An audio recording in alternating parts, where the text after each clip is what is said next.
Welcome to the start of the trading day. That's the TGIF trade right here in Lagos, Nigeria. Let's get to the top stories that set your agenda now. Starting with oil prices. We see oil prices are down today, 0.6%. That's what we have for Brent, $84.50 a barrel. And we have that WTI crude, $82. We see mixed signals weighed on investor sentiment. That's boosted the dollar at this time. And we know that relationship, when you have a strong dollar, we see dollar-denominated commodities actually fall on that. So we see the DXY, that's dollar index, actually rallying at this time. Let's get a check on the FX market. Now we see the Naira reacted to the sale of foreign exchange by the CBN to eligible BDC operators at 1,450 Naira to a dollar, and immediately we see reaction, 0.94%. That's the gain for the close yesterday, 1,566 Naira, again from the 1,581 Naira close from the previous day. At NAFEX window, just a 1 Naira difference there, 1,565 Naira close from 1,583, but a bigger move up, 1.14%. So definitely Thursday looking good. Let's see if that plays into the Friday trading session and hopefully into next week. Well, other matters now. KPMG Nigeria, leading global tax and advisory service firm, has expressed strong reservations about the federal government's recent imposition of a 50% windfall tax on banks' foreign exchange revaluation gains for 2023. The firm warns that this move could spark a legal dispute, citing Nigeria's tax policy's prohibition on retroactive taxation, with most banks having already settled their tax liabilities for the 2023 financial year. KPMG Nigeria argues that this new tax could violate the principle of legitimate expectations and potentially trigger a constitutional crisis. While following another consultative meeting, the federal government and the leadership of the organized labor unions in the country have agreed on 70,000 Naira as a new minimum wage. Speaking after the meeting, which was presided over by President Bola Tinubu, the Minister of Information and National Orientation, Mr. Mohammed Idris, said in addition, the federal government will be more investment in renewable energy, and there'll be more acquisition of CNG buses going forward. Take a listen.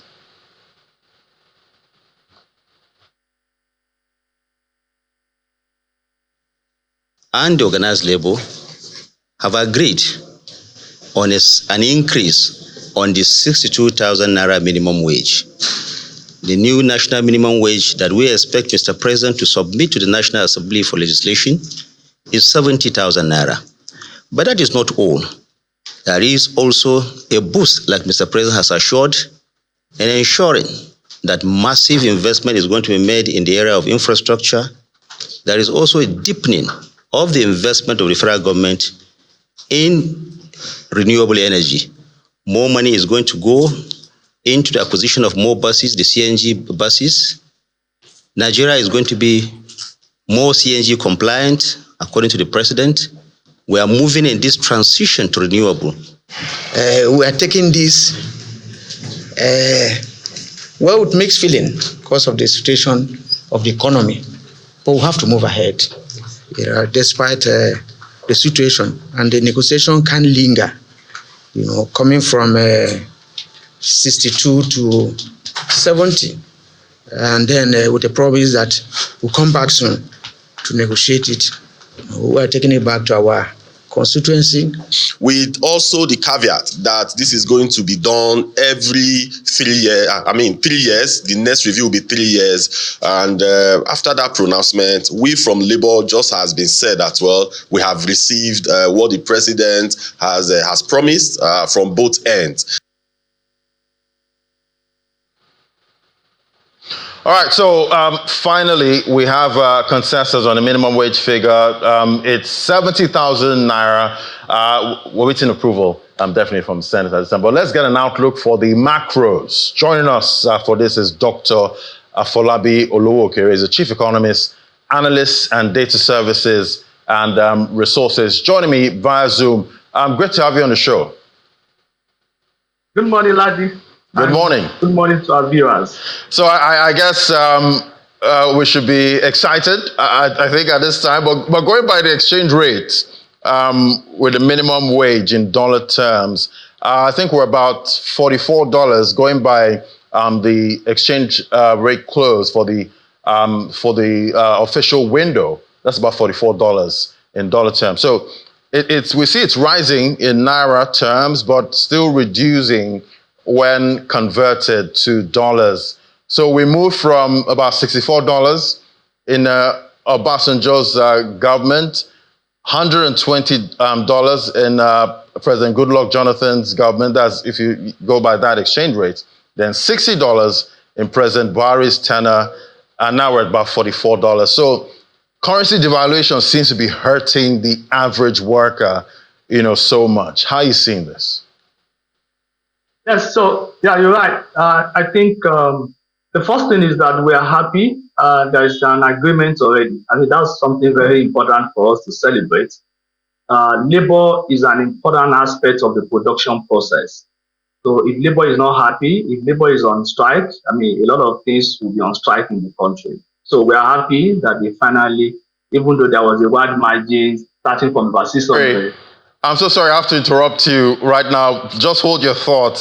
For now, we're going to be joining a live coverage of the funeral service of Chief Mrs.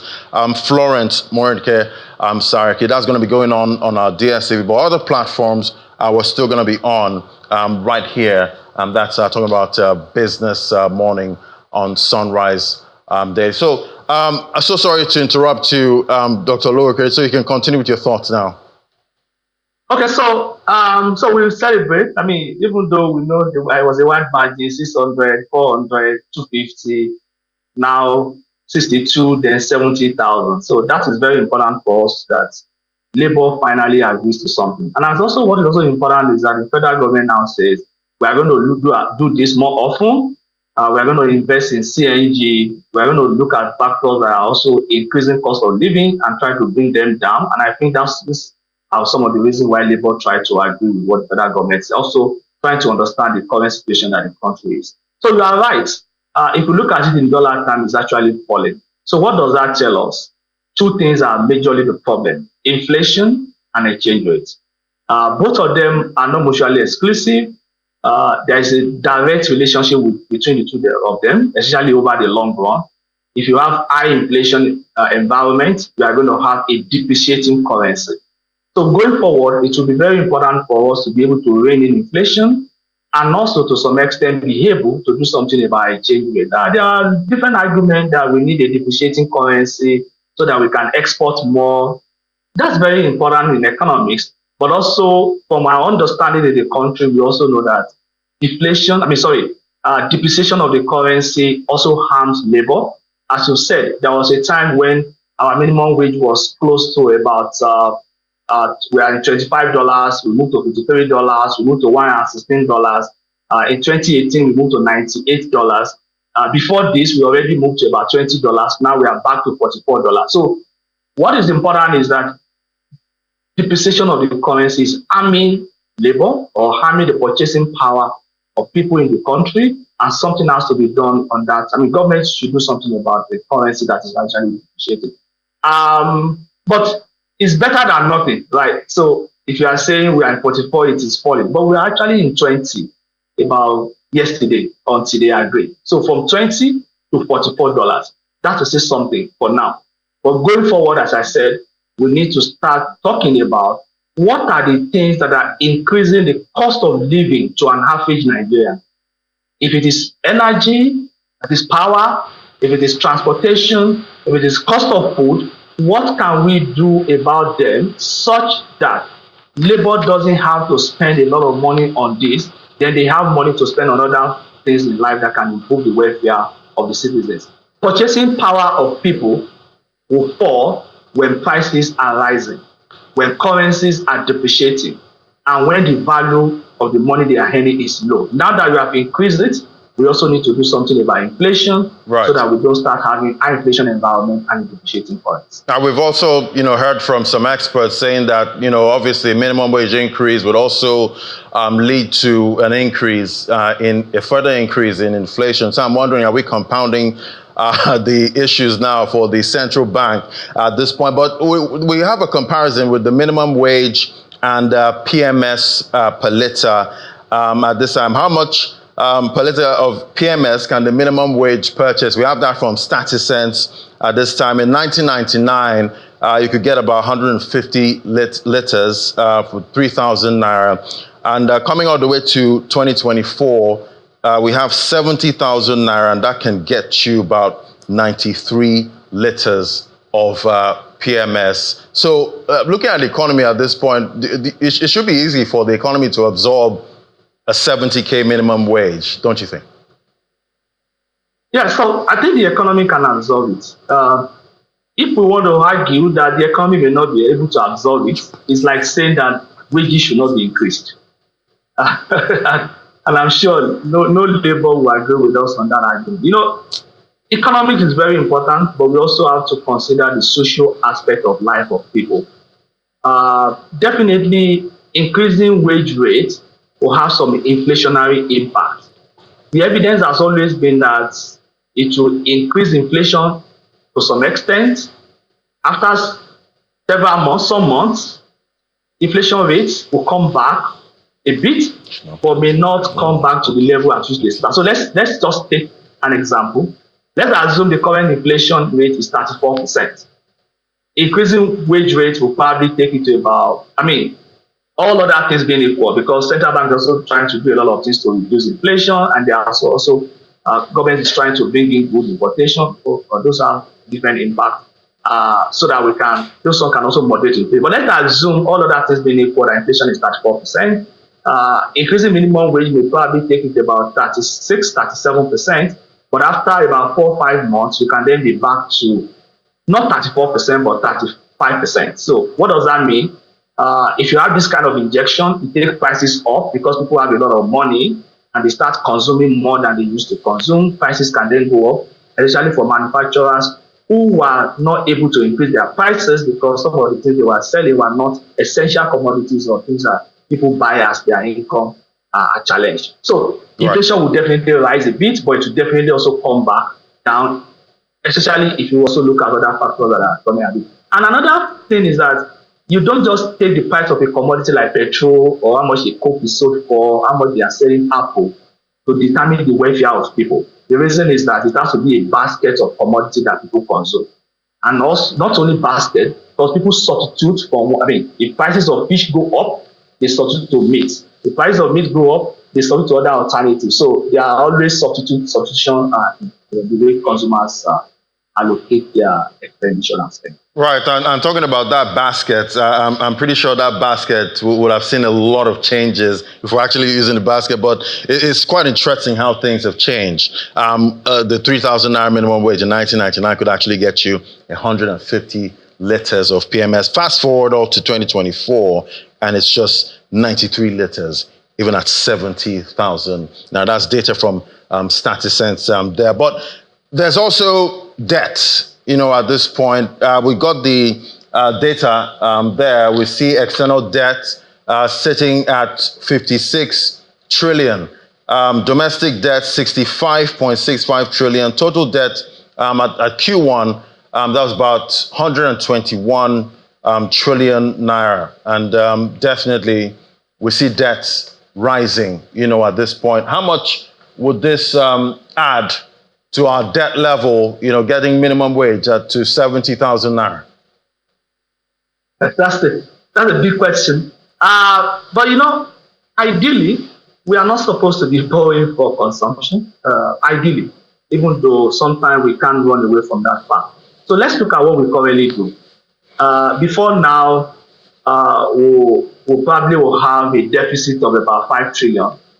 And then we have capital expenditure of about 2 or 3 trillion. That means about 2 trillion or more additional borrowing that probably are going into recurrent expenditure. What has been done in 2024 budget was to have a capital expenditure of about 9.99 trillion, which is close to 10 trillion, and a deficit of about 9 trillion. In other words, maybe some of those ills or challenges have been, we've tried to correct them. So what is the point? The point is that try as much as possible not to borrow for consumption. The current expenditure, even though they are very important, but try not to borrow for them. Make sure that your revenue is able to at least cover what you spend on statutory expenditure, statutory transfer, what you spend on recurrent debt and recurrent non-debt. And then if at all you must borrow, try as much as possible to borrow for capital projects. But that is not our experience. We recently did an analysis and showed that most of our borrowings are not only for capital, because capital is far less than what we borrow. A lot of them also go into statutory transfer, into debt servicing, and also into recurrent expenditure in terms of personnel costs and overhead. So, to your point, whether increase in minimum wage will increase our debt level, it is not supposed to, if we have followed that arrangement of borrowing only for capital. But because we also borrow for recurrent, definitely this will also contribute to our debt level, except we are able to increase our level of revenue, which is also a function of many factors: global development, prices of oil, the capacity of government to even tax the domestic economy. Government is trying to do a lot with that, but the economy is still fragile. COVID effect is still around. So I agree with you. Indirectly, because money is fungible, this will have some impact on our debt level, especially when you look at the subnational government. How many of them can pay? If they are forced to pay, does that mean that a state can borrow more, even though that is not a good route, such that it can be able to pay high salary? But I think as time goes on, government will try as much as to see how it can increase its revenue, which also implies that the private sector should get ready to pay higher taxes for government to be able to maintain its fiscal balance. All right, there you have it. Don't borrow for recurrent expenditure. Thank you so much. Always great having your perspective. Dr. Afolabi Oluwokere is the Chief Economist, Analyst, Data Services and Resources. Thank you so much. Thank you for having me, and good morning, sir. Thank you. All right, we'll take a break now. When we come back, we're going to be looking at the logistics industry. How's it faring with high energy costs at this point? That's our next conversation. Just stay with us.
Welcome back. Well, they say the logistics industry is the backbone of the global economy, connecting businesses, consumers, and nations through efficient movement. Well, let's get a sense of how the industry is faring in Nigeria. Join us for this conversation is Mr.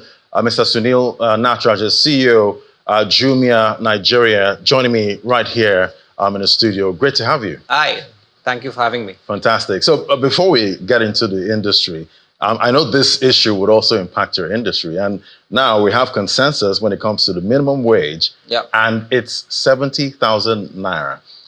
What's your take on this? You're the private sector at this point. So we believe in treating people like humans.